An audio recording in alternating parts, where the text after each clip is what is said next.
Hello दोस्तों, आज की वीडियो में हम लोग मोटिवेशन यानी कि अभिप्रेरणा के बारे में कंप्लीट डिस्कशन करने वाले हैं कि हम लोगों की यूपी टेट और सी टेट के पॉइंट ऑफ व्यू से मोटिवेशन के अंतर्गत क्या क्या आता है और एग्ज़ाम के पॉइंट ऑफ व्यू से क्या इंपॉर्टेंट है। आज की वीडियो में वो सब हम लोग जानेंगे। तो टाइम को बिना वेस्ट किए हम लोग अपनी वीडियो को आगे बढ़ाते हैं और मोटिवेशन की जानकारी आपको देते हैं। तो जैसा कि आपको लिखा हुआ दिख रहा है, जो हम लोगों का मोटिवेशन है यानी कि अभिप्रेरणा, जो हम लोगों का मोटिवेशन है यानी कि अभिप्रेरणा, वो एक लैटिन वर्ड मोटम से बना है। क्या कहा मैंने? जो हम लोगों का मोटिवेशन है वो एक लैटिन वर्ड क्या है, मोटम, उससे बना है, जिसका अर्थ क्या होता है, टू मूव। जिसका अर्थ क्या होता है, टू मूव यानी कि गति करना। ठीक, इतनी बात समझ में आई? तो क्या समझ में आया? जो हम लोग का मोटिवेशन है वो एक लैटिन वर्ड है मोटम, उससे बना, जिसका अर्थ क्या होता है, टू मूव यानी कि गति करना, यानी कि मोशन, यानी कि क्या, मोशन। इतनी बात क्लियर हुई? तो हम लोगों ने इतना समझ लिया मोटिवेशन किससे बना है, मोटम से बना है। अब अगर इसी को देखें हम लोग, जो हम लोग का मोटिवेशन है किस इंग्लिश वर्ड से बना है, तो मोटिवेशन हमारे मोटिव से बना है। मोटिवेशन हमारे मोटिव से बना है यानी कि आवश्यकता से बना है। ठीक है ना? तो ये कुछ पॉइंट्स थे कि हमारा मोटिवेशन शब्द बना कहाँ से। लैटिन के हिसाब से देखा जाए तो मोटम से बना, जिसका अर्थ क्या होता है, टू मूव, गति करना। और इंग्लिश वर्ड के हिसाब से देखा जाए तो ये मोटिव से बना है, इसका मतलब क्या होता है, आवश्यकता। ठीक, इतनी बात क्लियर हुई? आइए नेक्स्ट देखते हैं, नेक्स्ट स्लाइड में क्या लिखा है। नेक्स्ट स्लाइड में लिखा है टाइप्स ऑफ मोटिवेशन। क्या लिखा है? टाइप्स ऑफ मोटिवेशन, मोटिवेशन के प्रकार। अब लिखे हुए हैं दो टाइप्स। कितने लिखे हैं? दो टाइप्स। मोटिवेशन के दो टाइप्स होते हैं, एक होता है इंटरनल मोटिवेशन और एक होता है एक्सटर्नल मोटिवेशन। ठीक, अब जो इंटरनल मोटिवेशन होता है उससे हम लोग पॉजिटिव मोटिवेशन भी कहते हैं, उसे हम लोग पॉजिटिव मोटिवेशन भी कहते हैं। और जो इंटरनल मोटिवेशन होता है वो हम लोगों को आंतरिक प्राप्त होता है, वो हम लोग को क्या होता है, आंतरिक प्राप्त होता है। ठीक है ना? यानी कि ये भी कह सकते हैं जो हम लोगों का इंटरनल मोटिवेशन होता है वो एक जन्मजात मोटिवेशन होता है। ठीक, फिर उसके बाद लिखा है एक्सटर्नल मोटिवेशन। एक्सटर्नल मोटिवेशन को हम लोग नेगेटिव मोटिवेशन भी कहते हैं। अब ये दूसरों से मिलता है, अब ये क्या होता है, दूसरों से मिलता है। अब इसको एग्जाम्पल के थ्रू समझते हैं। अब समझिए, जब हम लोगों को कहीं रिवॉर्ड मिले, कोई प्राइज मिले, या दंड के द्वारा कोई प्रोत्साहन मिले, या फिर हम लोग को मोटिवेट किया जाए, तो वो सब किसके अंतर्गत आएगा, एक्सटर्नल मोटिवेशन के अंतर्गत। यानी कि जो हम लोग को दूसरों से मिल रहा है, मतलब जो हम लोग दूसरों से मोटिवेट हो रहे हैं। ठीक है ना? और जिसमें ये सब ना हो वो सेल्फ, जिसमें हम लोग को आंतरिक मोटिवेशन मिले। यानी कि अगर हम लोग पढ़ना चाह रहे हैं तो हम लोग को किसी मोटिवेशन की जरूरत नहीं है, हम लोग के अंदर से ही सेल्फ से एक मोटिवेशन बने और हम लोग पढ़ना स्टार्ट कर दें, वो सेल्फ मोटिवेशन होगा, यानी कि इंटरनल मोटिवेशन। अगर पढ़ने के लिए हम लोग को पीटा जाए, कूटा जाए, या फिर हम लोगों को रिवॉर्ड दिया जाए, या फिर हम लोगों से कहा जाए अगर आप लोग पढ़ लेंगे तो आप लोग को एक चॉकलेट मिलेगी, तो ये जो चॉकलेट है ये हम लोग का क्या है, एक्सटर्नल मोटिवेशन है। क्लियर है? फिर लिखा है शिक्षक का प्रथम एवं मुख्य कार्य बालकों को अभिप्रेरणा प्रदान करना है। क्या लिखा है? शिक्षक का प्रथम एवं मुख्य कार्य बालकों को अभिप्रेरणा प्रदान करना है। ठीक है ना? यानी कि हम लोग को सर्वप्रथम बालक को क्या करना चाहिए, अभिप्रेरित करना चाहिए पढ़ाई को लेकर। ठीक है ना? क्लियर? उसके बाद लिखा है जन्मजात प्रेरक। अब जन्मजात प्रेरक क्या होते हैं? भूख, प्यास, नींद, काम, मलमूत्र। भूख, प्यास, नींद, काम और मलमूत्र, ये सब हमारे क्या है, जन्मजात प्रेरक हैं। अब अगर हम लोग देखें, जो हमारे अर्जित प्रेरक होंगे बाहर से, वो क्या होगी, परिपक्वता होगी। वो क्या हो सकती है, परिपक्वता हो सकती है।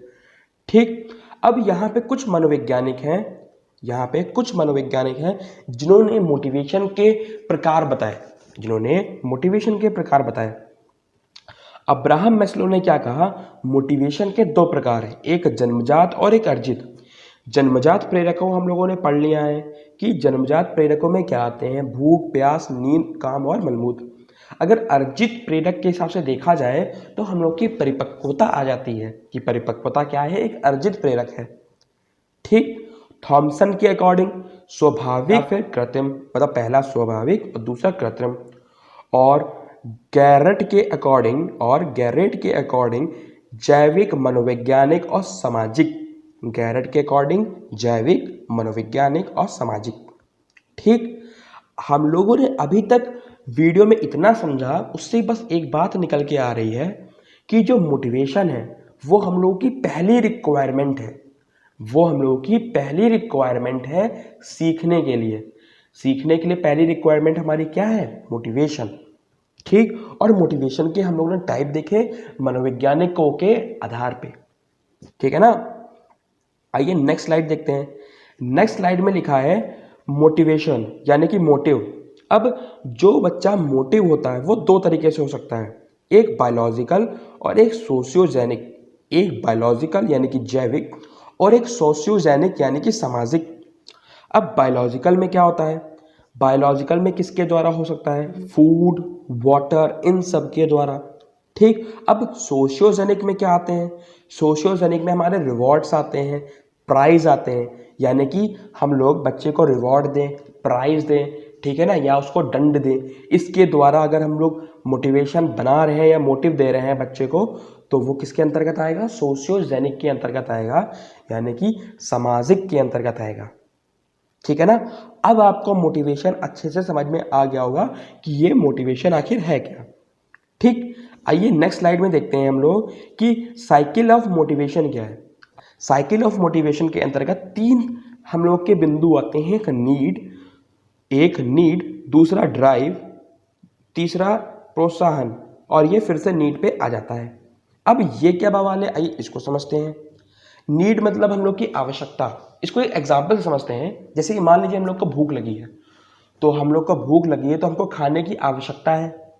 ठीक, तो खाने की आवश्यकता होगी, तो जब तक खाना नहीं खाएंगे या फिर भोजन नहीं करेंगे तब तक भूख नहीं मिटेगी। ठीक है ना। फिर उसके बाद हम लोग अपने भोजन को खा लेंगे।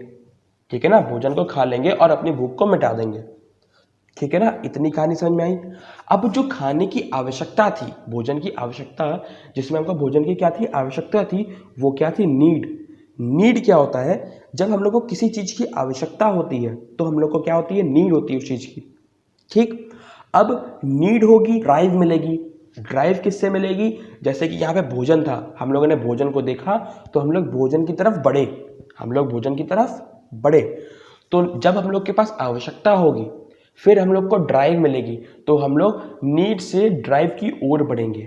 नीड से ड्राइव की ओर बढ़ेंगे, और अगर उस भोजन को हम लोग खा लेंगे तो हम लोगों की भूख मिट जाएगी। हम लोगों ने क्या ले लिया? अचीवमेंट ले लिया। इस चीज की हम लोग को आवश्यकता थी, उस चीज को हम लोगों ने पूरा कर लिया, या फिर एक तरीके से कहें तो हम लोगों ने अचीवमेंट पा लिया। तो नीड, ड्राइव और प्रोत्साहन इस तरीके से वर्क करता है। मतलब पहले नीड आती है यानी कि आवश्यकता आती है, फिर उस आवश्यकता को पूरा करने के लिए हम लोग को ड्राइव मिलती है। ड्राइव करने के साथ साथ हम लोग को प्रोत्साहन मिलता है। प्रोत्साहन जब मिल जाता है और हम लोग निरंतर कार्य करते रहते हैं तो आखिरी में हम लोग को क्या मिल जाती है? अचीवमेंट मिल जाती है। ठीक है ना, कोई दिक्कत? आइए नेक्स्ट स्लाइड में हम लोग कुछ इंपॉर्टेंट डेफिनेशंस देखते हैं और इस वीडियो को यहीं पे विराम देते हैं। अब इसके अंतर्गत जो महत्वपूर्ण डेफिनेशन आती हैं उनमें सबसे बड़ा योगदान किसका है? गुड का। किसका? गुड का। गुड का कथन क्या है? कार्यों को आरंभ करने, जारी रखने और नियमित करने की प्रक्रिया है। जो मोटिवेशन है, कार्य को आरंभ करने, जारी रखने और नियमित करने की प्रक्रिया है। ठीक, स्किनर के अनुसार अभिप्रेरणा सीखने का सर्वोत्तम मार्ग है। जो मोटिवेशन है वो सीखने का यानी कि लर्निंग का एक सर्वोत्तम मार्ग है। ये किसके अनुसार है? स्किनर के अनुसार। और लॉवेल के अनुसार क्या है? अभिप्रेरणा मनोशारीरिक या आंतरिक प्रक्रिया है। जो अभिप्रेरणा है वो मनोशारीरिक और आंतरिक प्रक्रिया है। और क्रो एंड क्रो के अनुसार अभिप्रेरणा छात्र को अपने सीखने की क्रियाओं में प्रोत्साहन देता है। जो अभिप्रेरणा है वो छात्र को अपने सीखने की क्रियाओं में प्रोत्साहन देता है। ठीक, आइए नेक्स्ट कुछ डेफिनेशंस देखते हैं। लिखा है प्रेरणा छात्र में रुचि उत्पन्न करने की कला है। थॉमसन के अकॉर्डिंग जो प्रेरणा है वो छात्र में रुचि उत्पन्न करने की कला है। ठीक, फिर उसके बाद डेफिनेशन लिखी है क्लासमेयर एवं गुड के अनुसार सीखने के लिए अभिप्रेरणा का महत्व निसंदेह है, बिना किसी प्रश्न के स्वीकार किया जाता है। जो सीखने के लिए हम लोग की अभिप्रेरणा है उसका महत्व निसंदेह बिना किसी प्रश्न के स्वीकार किया जाता है। ठीक, फिर उसके बाद कुछ डेफिनेशंस और है, उनको भी देख लेते हैं। फ्रेंडसन के अनुसार सीखने के सफल अनुभव अधिक सीखने की अभिप्रेरणा देते हैं। मतलब सीखने के सफल अनुभव, जब हम लोग किसी चीज़ को सीख के सफल हो जाते हैं तो वो हम लोग को सीखने के लिए अभिप्रेरित करते हैं, तो वो हम लोग को सीखने के लिए अभिप्रेरित करते हैं या फिर अभिप्रेरणा देते हैं। ठीक, हरलॉक के अनुसार दंड के अपेक्षा पुरस्कार अधिक शक्तिशाली प्रेरक है। अगर किसी बच्चे को दंड दिया जा रहा है तो उसके अच्छा हम लोग उसको क्या दे दें, पुरस्कार दे दें, वो एक तरीके से अच्छे अभिप्रेरणा का कार्य करेगी। फिर आखिरी में लिखा है पीटी यंग के अनुसार प्रेरणा व्यवहार को जागृत करने, क्रिया के विकास को संपोषित करने और क्रिया के तरीकों को नियमित करने की प्रक्रिया है। ये किसके अनुसार है? पीटी यंग के अनुसार। अब एक डेफिनेशन और रह गई है, उसे और देख लेते हैं, फिर अपनी वीडियो को विराम देते हैं। मैकडूगल के अनुसार अभिप्रेरणा वे शारीरिक और मानसिक दशाएं हैं जो किसी कार्य को करने के लिए प्रेरित करती है। मैकडूगल के अनुसार अभिप्रेरणा वे शारीरिक और मानसिक दशाएं हैं जो किसी कार्य को करने के लिए प्रेरित करती हैं। अब इसमें कुछ इंपॉर्टेंट पॉइंट्स भी आते हैं, आइए उनको भी देख लेते हैं। एवरेल ने क्या कहा? जो अभिप्रेरणा है एक सजीव प्रयास है, और जो मैकडूगल थे उन्होंने मूल प्रवृत्ति का सिद्धांत दिया। किसके अंतर्गत? मोटिवेशन के अंतर्गत। मोटिवेशन के अंतर्गत इन्होंने मूल प्रवृत्ति का सिद्धांत दिया और इन्होंने सजीव प्रयास समझाया। ठीक, आज की वीडियो में इतना ही रखते हैं। हम लोगों ने मोटिवेशन के बारे में जितना हो सकता था उतना समझ लिया है।